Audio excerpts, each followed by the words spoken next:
Hey there, design enthusiasts. Welcome back to another exciting tutorial. Today, we're diving into how to make a table in Figma 2025. Figma is an incredible tool for UI/UX design, and creating tables is a breeze once you know the steps. Whether you're building a dashboard, a data visualization, or just organizing content, this skill will level up your designs. Let's jump right in. First things first, open up Figma and start a new file. If you're new, head to the Figma website, log in, and create a fresh canvas. Now, to make a table, we'll use Figma's powerful auto layout feature, which has been updated in the 2025 version for even more precision.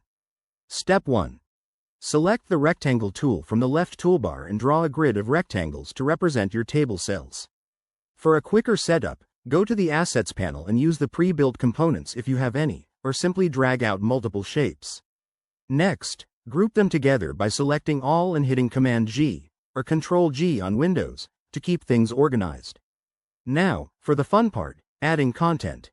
Double-click on each rectangle to insert text using the Text tool. Type in your headers like name, age, and email, then fill in the rows below.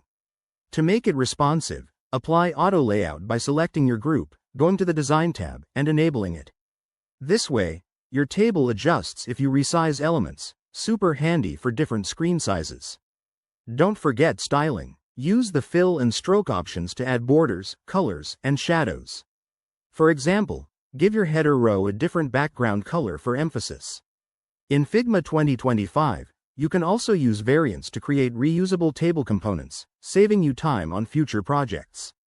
A quick tip: if you're dealing with lots of data, consider using Figma's plugins like Table Generator to import from spreadsheets. This speeds things up immensely.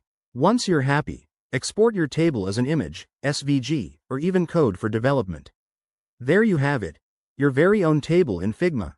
This process is straightforward and versatile, perfect for beginners and pros alike. If you found this helpful, give it a thumbs up, subscribe for more tips, and drop a comment below if you have questions.